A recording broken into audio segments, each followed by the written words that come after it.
hijos y echarlo a los perrillos. Respondió ella y le dijo: sí, Señor, pero aún los perrillos debajo de la mesa comen de las migajas de los hijos. Entonces el Señor le dijo: por esta palabra ve, el demonio ha salido de tu hija. Y cuando llegó ella a su casa, halló que el demonio había salido y a la hija acostada en la cama. Volviendo a salir de la región de Tiro, vino por Sidón al mar de Galilea, pasando por la región de Decápolis, y le trajeron un sordo y tartamudo, y le rogaron que le pusiera la mano encima. Y tomándole aparte de la gente, metió los dedos en las orejas de él, y escupiendo tocó su lengua. Y levantando los ojos al cielo gimió y le dijo: Efata, es decir, sea abierto. Al momento fueron abiertos sus oídos y se desató la ligadura de su lengua y hablaba bien.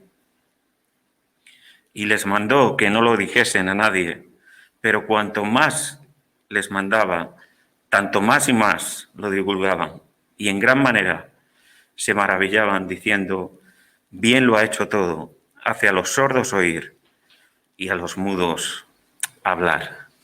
Hay una frase antes de empezar la reflexión que me encontré en una página que no es cristiana, pero me llamó la atención y quería que la vierais. Es la primera imagen del PowerPoint. La voy a poner simplemente en un momento, Sergio, para que la veáis. Dice: no es necesario mostrar bellezas a los ciegos ni decir verdades a los sordos.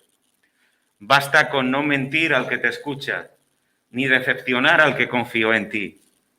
Las palabras conquistan temporalmente, pero los hechos, esos sí, nos ganan o nos pierden para siempre. Gracias, Sergio, lo puedes quitar. Y me parece de una reflexión muy valiosa para tenerla en cuenta. A veces, como creyentes, nos encontramos ante la tesitura de evidenciar y de compartir una fe que para muchas partes de la gente es extraña y necesita un complemento a ese testimonio en nuestra conducta y con nuestros hechos. Y como este texto también nos hablaba de los ciegos y de los sordos, pues me parecía bien incluirla dentro de esta meditación. Ahora, este capítulo 7 nos está dando una serie de claves. Y es que, hermanos, lo que me llevaba a compartir con vosotros este texto es que lo que os quiero compartir, que es el texto de la curación del sordomudo, y lo que inmediatamente viene antes, la expulsión de este demonio de la hija de esta mujer sirofenicia, tienen lugar no en tierra de Israel, sino en tierras gentiles. Y entonces, claro, como normalmente tenemos un chip, a veces todos estos detalles se nos escapan. ¿Qué les lleva al Señor a irse fuera de su tierra? Y es por este contexto que vamos entendiendo qué le llevó el Señor allí. En el capítulo 7, versículos 1 al 23, hay un texto donde el Señor está abundando, reflexionando y enseñando sobre la limpieza o impureza de los alimentos, a raíz de una pregunta en la que dice, en el versículo 2, leemos el 1, 7, 1 y 2. Se juntaron a Jesús los fariseos y algunos de los escribas que habían venido de Jerusalén, los cuales, viendo a algunos de los discípulos de Jesús comer con manos inmundas, esto es, no lavadas, los condenaban. Porque los fariseos y todos los judíos, aferrándose a la tradición de los ancianos, si muchas veces no se lavan las manos, no comen. Y entonces le hacen una pregunta en el versículo 5. Le preguntaron pues los fariseos y los escribas, ¿por qué tus discípulos no andan conforme a la tradición de los ancianos, sino que comen pan con manos inmundas? Y fijaos que en este sentido son honestos. Dice, ¿por qué tus discípulos no andan conforme a la tradición de los ancianos? No está diciendo conforme a la palabra de Dios, sino un cuerpo de mandamientos añadido que habían prácticamente asfixiado y ahogado el testimonio de la palabra de Dios. Y el Señor les dice en el versículo 6, respondiendo él les dijo, hipócritas, bien profetizó de vosotros Isaías, como está escrito, este pueblo de labios me honra, mas su corazón está lejos de mí. Pues en vano me honran enseñando como doctrinas mandamientos de hombres, porque dejando el mandamiento de Dios os aferráis a la tradición de los hombres, los lavamientos de los carros, los vasos de beber, y hacéis otras muchas cosas semejantes. Les decía también, bien invalidáis el mandamiento de Dios para guardar vuestra tradición, porque Moisés dijo, honra a tu padre y a tu madre, y el que maldiga a padre o madre muera irremisiblemente. Pero vosotros decís, cambiáis, basta que diga un hombre al padre o a la madre, es corbán, que quiere decir mi ofrenda a Dios, todo aquello con que pudiera ayudarte y no le dejáis hacer más por su padre o por su madre, invalidando la palabra de Dios con vuestra tradición. Y muchas cosas así hacéis semejantes a estas. Y llamando así a toda la multitud les dijo, oídme todos y entended. Nada hay fuera del hombre que entre en él que le pueda contaminar, pero lo que sale de él, eso es lo que contamina al hombre. Si alguno tiene oídos para oír, oiga. Y hermanos, ¿qué es lo que le lleva al Señor a salir fuera de las fronteras del pueblo de Israel? De su pueblo. Pues en primer lugar que se había acrecentado una oposición en contra del Señor. Allí en Galilea ya hacía tiempo que ese ritmo, ese nivel de oposición se había acrecentado de una manera exponencial. Hacía tiempo que los líderes religiosos habían señalado al Señor como pecador y habían decidido eliminarlo porque quebrantaba sus tradiciones y no se sujetaba a la autoridad de los sacerdotes. Después de esta fuerte controversia con los fariseos y los escribas, Jesús salió de Galilea y se fue a tierra de Tiro y de Sidón. Así que una posible razón es que había una creciente oposición que hizo necesario tener un espacio, darse un espacio, él y sus discípulos. Otra razón de peso es que Jesús se fue a Tiro y a Sidón inmediatamente después de haber estado enseñando acerca de la limpieza de todos los alimentos. Dice en el capítulo 7 también, en el capítulo 7 y versículo 17, cuando se alejó de la multitud y entró en casa, le preguntaron sus discípulos sobre esta parábola y él les dijo, ¿también vosotros estáis así sin entendimiento? ¿No entendéis que todo lo de fuera que entra en el hombre no le puede contaminar? Porque no entra en su corazón sino en el vientre y sale a la letrina. Esto decía haciendo limpios todos los alimentos. Así que esta distinción entre alimentos limpios e inmundos era una de las razones fundamentales que impedían también el trato entre judíos y gentiles. Si en el pasaje también que hemos leído de la mujer sirofenicia, él está hablando también ya y está encontrándose en una tierra gentil, podemos suponer que el Señor está aquí enseñando que todos los alimentos eran limpios y poniendo de manifiesto de forma anticipada la idea de que se estaban eliminando también las barreras entre judíos y gentiles. Esto ocurriría después de la cruz y después del nacimiento de la Iglesia.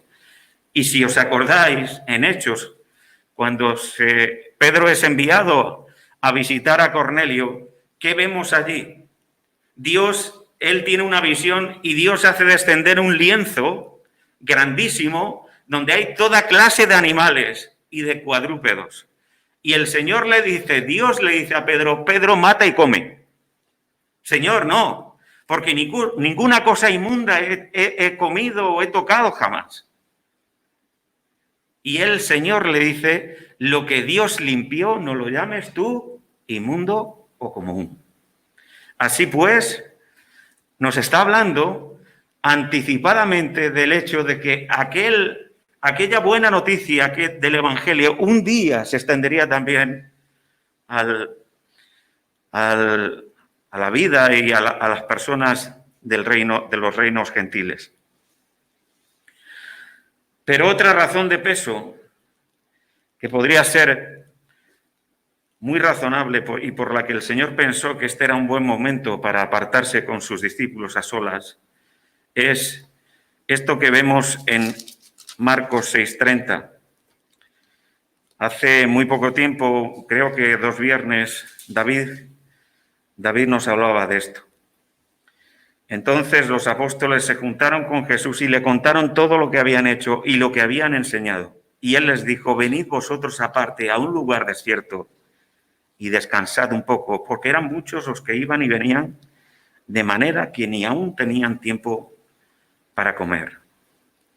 Y él intenta llevar a cabo este propósito, pero sucede que las necesidades de la hora y la gente le persigue, llegan hasta donde ellos iban a ir y finalmente se sucede el relato de la alimentación milagrosa. Así que en aquel momento no lo pudo hacer, pero este posiblemente era un momento idóneo para poder irse aparte junto a sus discípulos para enseñarle acerca de necesidades que tenían y de enseñanzas que tenían que recibir. Este periodo era muy importante y resultó en un ministerio muy fructífero.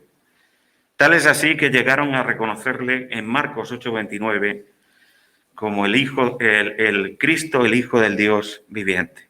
A partir de ese momento, el Señor tomó el camino que le llevaría hasta Jerusalén y de allí a la cruz.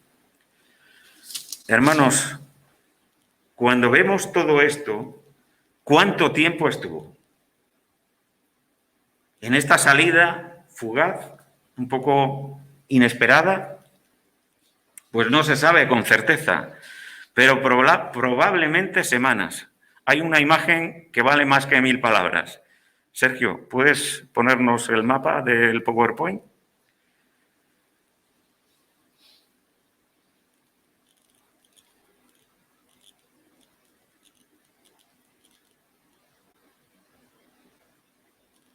Ahí está.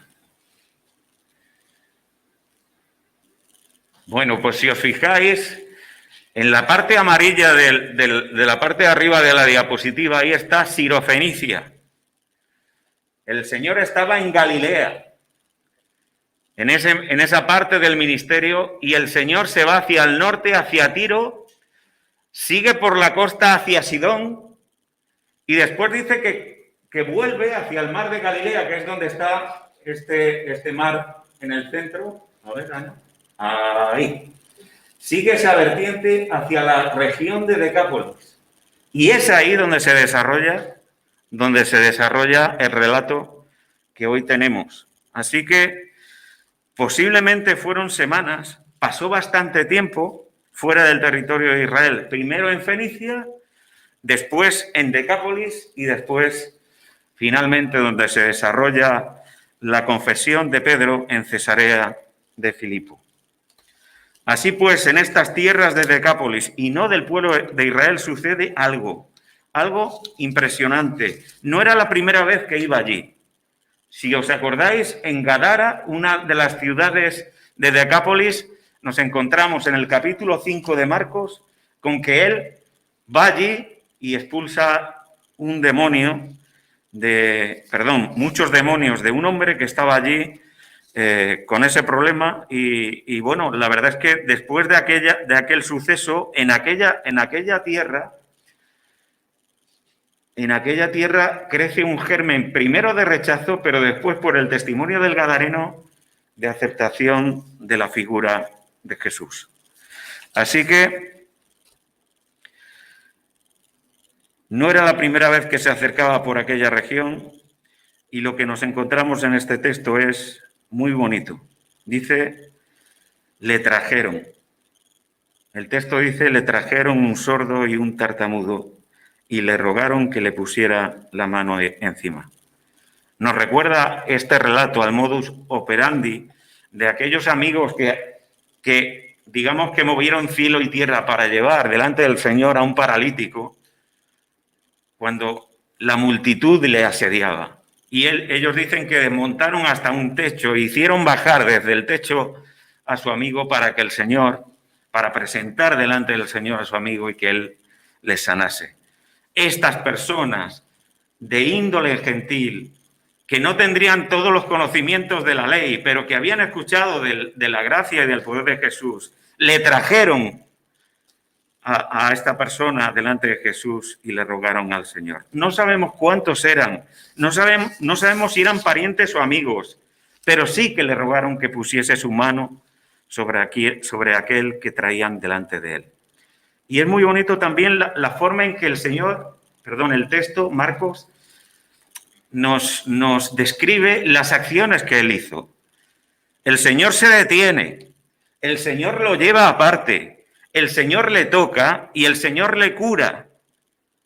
Y hermanos, una de las grandes enseñanzas que podemos salir ya de ahí, perdón. Una de las grandes lecciones que podemos sacar de este texto es que Dios no está sordo.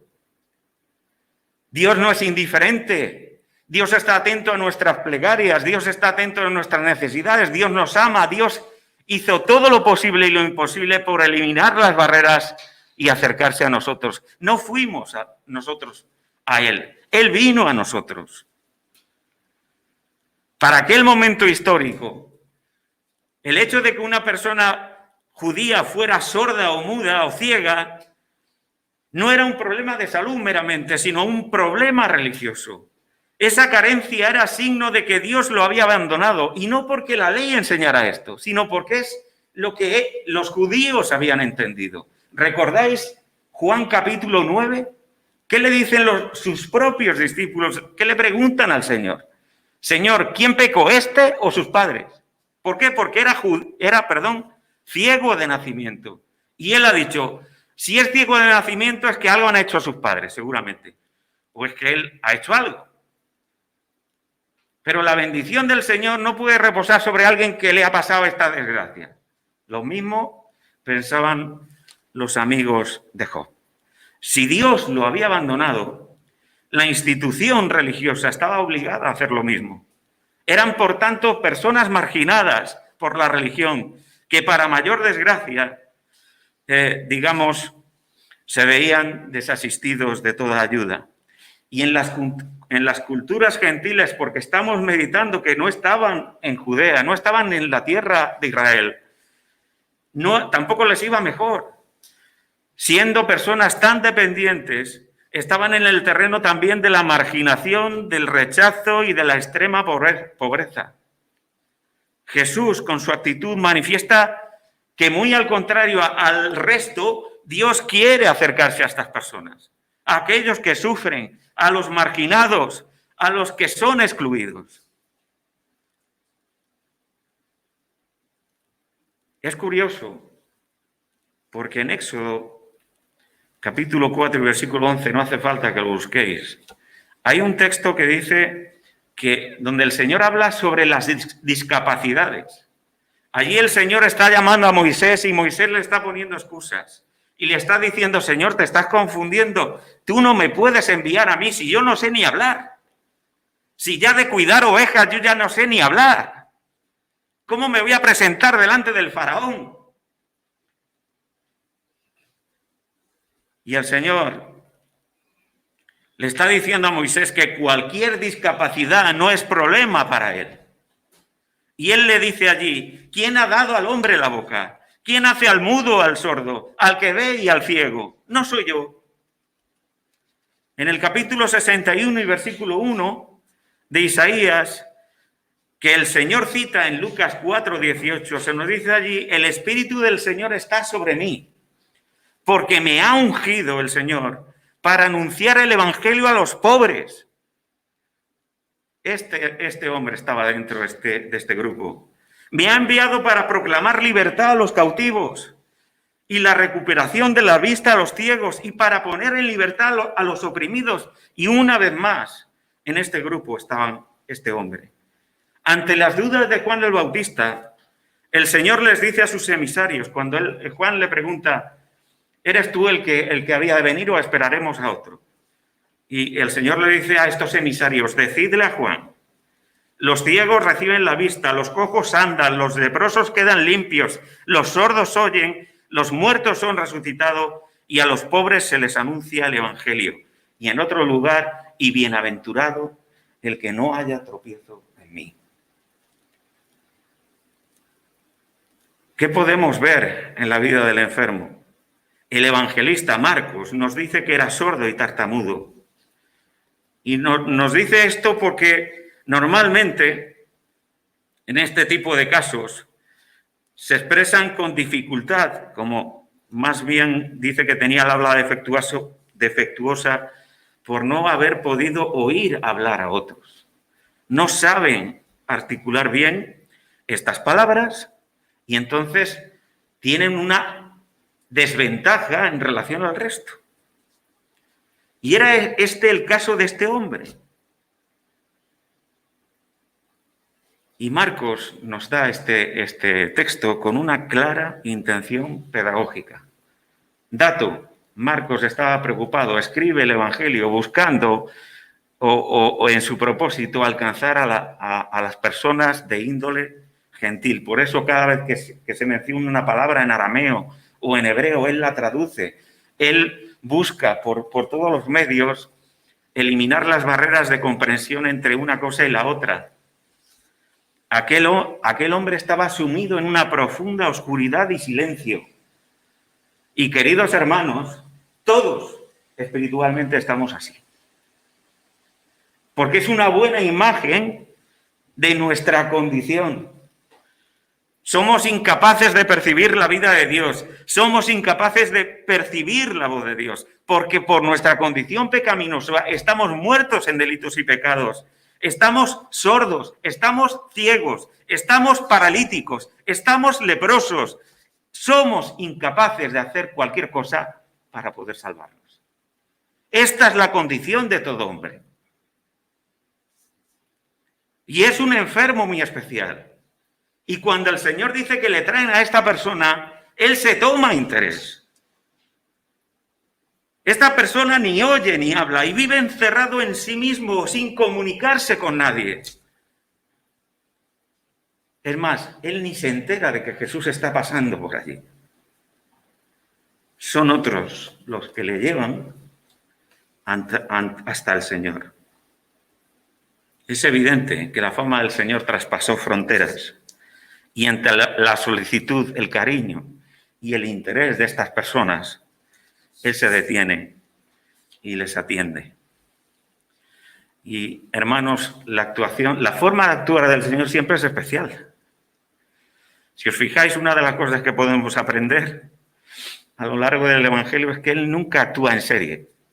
Escoge una forma de curar y siempre la utiliza, ¿no? Según cada caso, actúa de una manera diferente. Allí trabaja intensamente primero sus oídos y luego su lengua. Quiere que aquel enfermo sienta su contacto curador, como lo hizo con los leprosos. Para una persona que todos rehuían y que tenía la piel infectada, sentir la mano de alguien supondría un mundo. Solo un encuentro profundo con Jesús podría curarlo de una sordera tan tenaz. ¿Y sabéis qué es lo que hizo el Señor en relación a esta persona sorda y muda o tartamuda? Con el habla defectuosa, perdón. Toma al sordo de la mano. Lo aparta de la gente. Se quedan a solas. Fijaos que en otro tipo de casos de sanación, su palabra tiene muchísima fuerza, pero él, salvo en el último momento, no utiliza palabras. Dice, se quedan a solas, le mete los dedos en los oídos, escupe en sus dedos, toca con la saliva la lengua del enfermo, levanta la vista al cielo, pronuncia una palabra, éfata. Una palabra misteriosa, porque no se sabe si es hebrea o aramea. Y después dice que acuda al Padre, mirando al cielo, suspirando, gimiendo, y le dice, éfata, ábrete. Esta es la única palabra que pronuncia Jesús en todo el relato. Y no está dirigida a sus oídos, está dirigida a su corazón. Y en ese instante, dice el texto, que es sanado. Se desató la ligadura de su lengua, fueron abiertos sus oídos, hablaba bien y le mandó que no lo dijese a nadie, pero cuanto más le mandaba, tanto más y más lo divulgaban. Y en gran manera se maravillaban diciendo, bien lo ha hecho todo, hace a los sordos oír y a los mudos hablar. Hermanos, en los libros de los profetas se recoge una vertiente, una enseñanza, una aplicación espiritual cuando se habla de la ceguera y de la sordera. Allí son símbolos de resistencia a la palabra de Dios.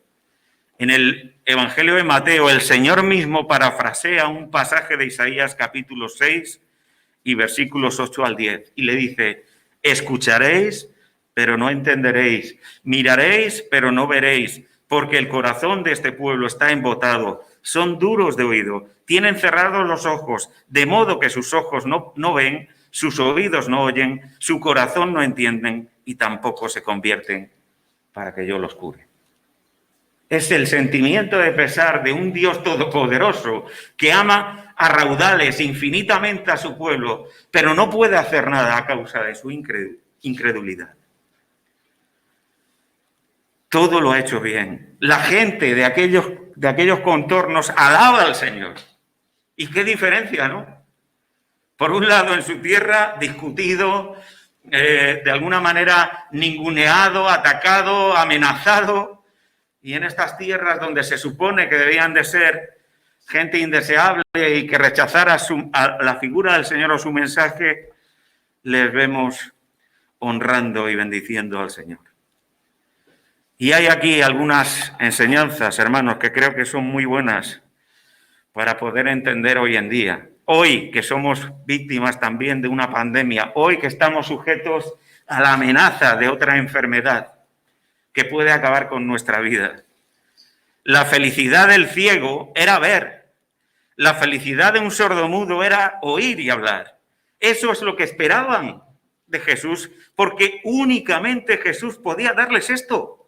En un momento histórico donde no había terapias, donde no había avances, donde no había médicos especialistas, donde no había medicamentos, solamente un milagro podía salvar a estas personas.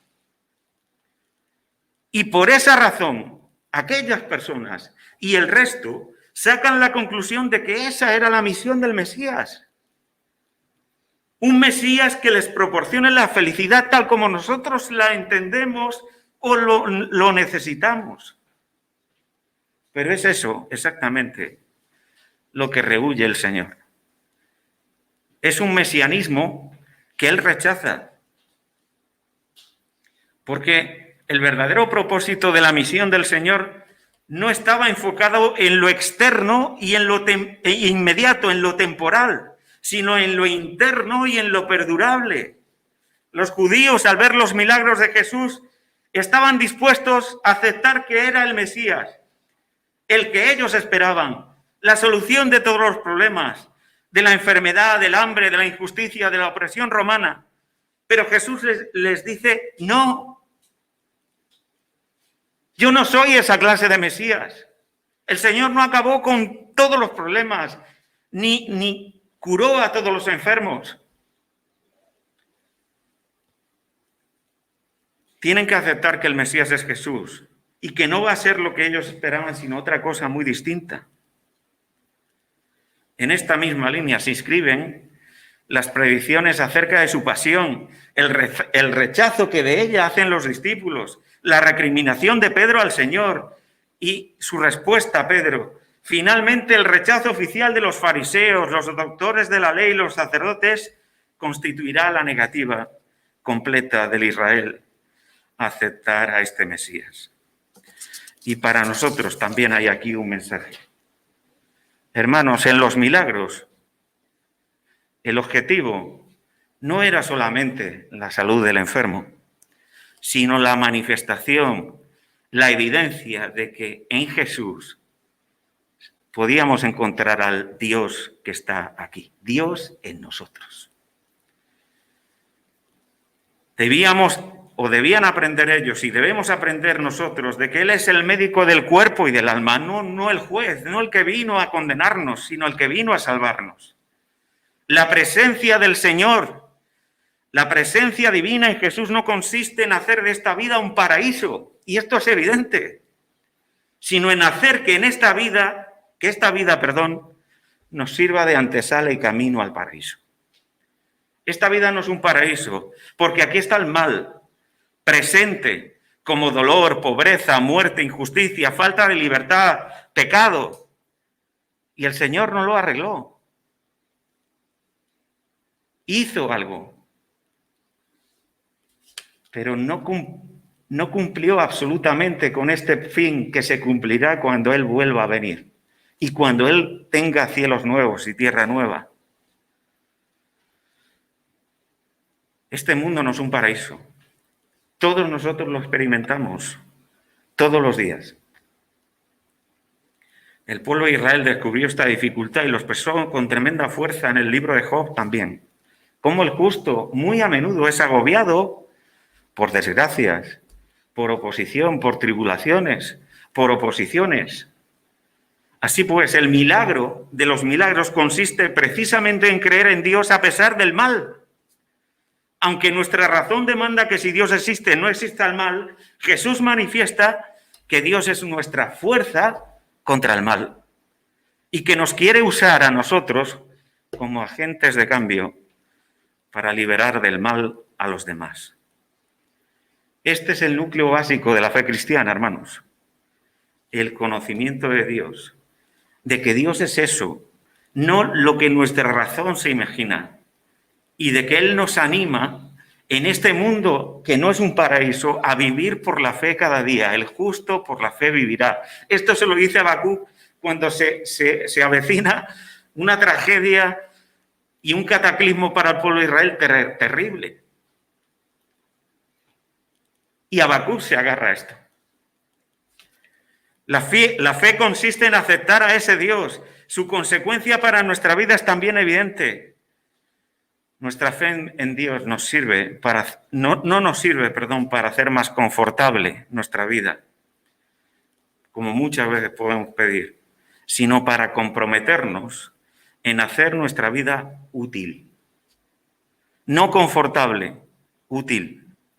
Ojalá que en muchos momentos pudiéramos decir que todo nos vaya bien, pero a veces el propósito de Dios permite que pasemos por distintas pruebas. Marcos, por el Espíritu Santo, quiere que esta palabra final del Señor, la que Él pronuncia a esta persona sordomuda, resuene con fuerza en las iglesias hoy. Conocía bien lo fácil que es vivir sordos a la palabra de Dios. Y si le pasó a Israel a lo largo de muchos periodos, igualmente puede afectar a la iglesia de todos los tiempos. También hoy hay cristianos que no se abren a la voz de Jesús. También puede ser que tengamos los oídos endurecidos y el corazón endurecido. También es posible que hayamos perdido sensibilidad y compasión frente a las necesidades de otros y que nos hayamos convertido en comunidades o en personas que no hablan a nadie de su fe. Quizás somos iglesias que nos hemos adormecido porque estamos escuchando poco el Evangelio, la voz del Señor, y lo comunicamos mal. Qué tragedia, hermanos, saber de memoria las tradiciones de los hombres e ignorar la voluntad de Dios. Qué tragedia que cada uno esté más preocupado por guardar en el corazón la doctrina y las tradiciones de cada iglesia o denominación, pero apenas conocemos al Dios de la palabra, nuestro Redentor. El reino de Dios consiste en eliminar barreras, en ser accesible a todos, como lo es el Señor, en acercarnos a aquellos que están lejos, en no limitar nuestro espacio ministerial, sino en pensar también en aquellos que están excluidos. Consiste en que aquellos que no forman parte de nuestra asamblea se sientan atraídos y acogidos por ella. Esta es la actitud del Señor en aquel momento y es la actitud que espera de sus siervos, de sus hijos, de sus redimidos. El objetivo del Señor no fue erradicar la pobreza o la enfermedad, sino hacer ver que hay algo más importante que la salud y que la satisfacción de las necesidades más perentorias. Buscad a Dios buscad el reino de Dios y su justicia perfecta. Esto es importante. Y las demás cosas os serán añadidas. También es más importante sacar al pobre, sacar al pobre de su pobreza no garantiza que será parte del reino, pero salir de nuestra condición de egoísmo, de ceguera, de desobediencia, preocuparnos por nuestro prójimo, por los pobres, por los marginados, sí garantiza la presencia del reino y puede hacer que otros escuchen, se conviertan y crean al Evangelio.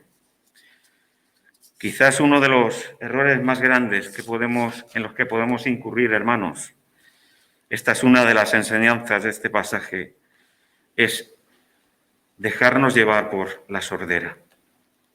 No detenernos a escuchar la voz de Jesús, no vivir con el corazón abierto, no acoger su palabra. Escuchar es la clave. Porque si no escuchamos al Señor, ¿cómo podremos reaccionar con paciencia y compasión? ¿Cómo podremos escuchar a aquellos que están clamando y sufriendo? ¿Y cómo podremos mostrarle el cariño que necesita? Efata. Ábrete. A veces se diría que la Iglesia, que nació de la obra de Cristo para anunciar el Evangelio, en muchas ocasiones está más preocupada por hacer su propio camino, perdiéndose con frecuencia en las tareas propias de la vida concreta, personal, individualista, preocupaciones, miedos, trabajos, sueños personales. Pero ¿y de la voluntad de Dios? ¿Nos hemos olvidado? Hay algo paradójico en algunos mensajes de la Iglesia. Se dicen grandes verdades, pero no tocan el corazón de las personas.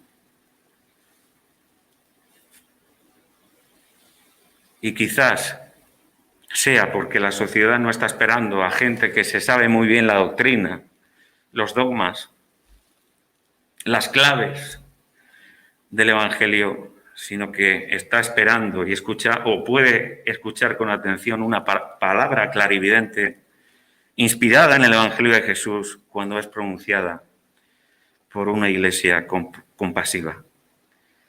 Efata es el gemido del Señor para una iglesia que ha perdido la visión.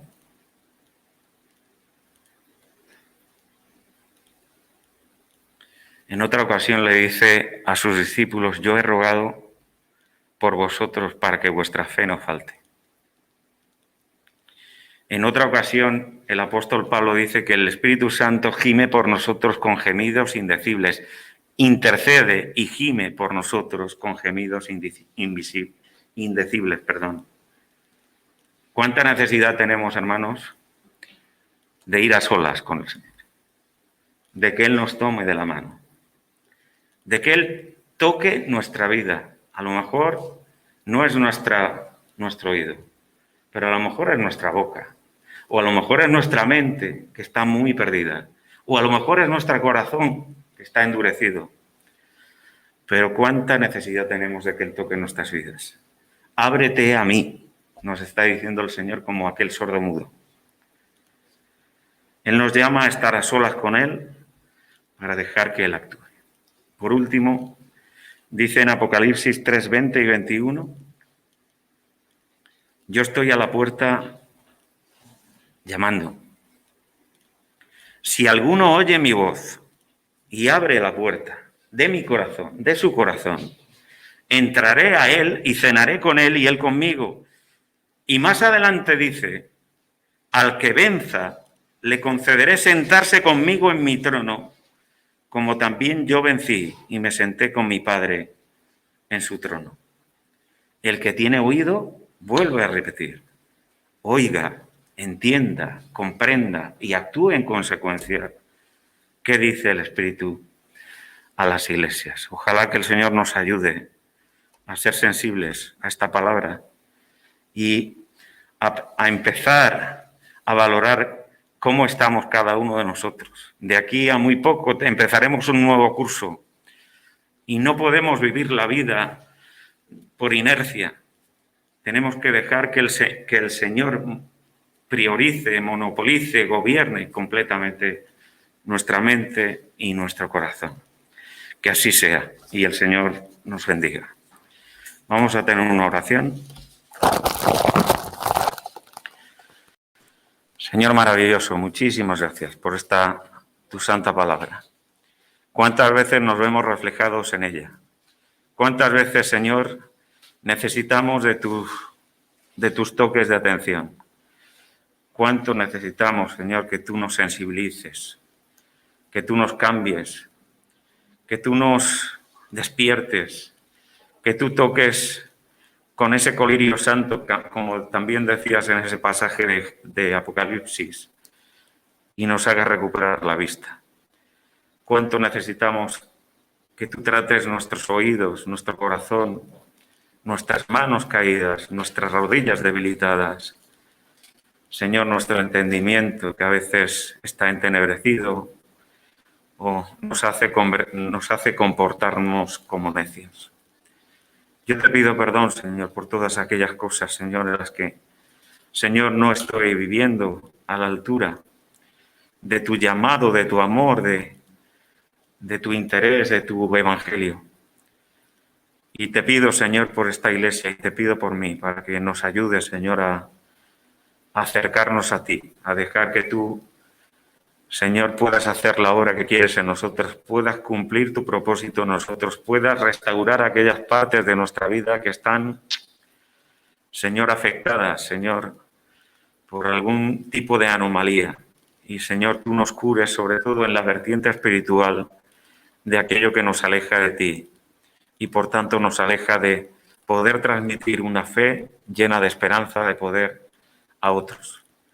Señor, tú nos llamas una y otra vez a la bendición para ser bendición a otros. Y oramos, Señor, que nos ayudes a recuperar esa compasión por tantas personas que están perdidas. Señor, muchos ni siquiera tienen discapacidades como nosotros mismos, pero están perdidos, sin esperanza y sin Dios en el mundo. Ayúdanos, Señor, a acercarnos a ti para después acercarnos a ellos y poder ser tu voz, tus manos, tus pies y aquellos que abrazan a estas personas excluidas, perdidas y necesitadas. Señor, reina tú en tu iglesia. Bendícenos y despídenos ahora en tu paz y bendición. En el nombre de Jesús. Amén.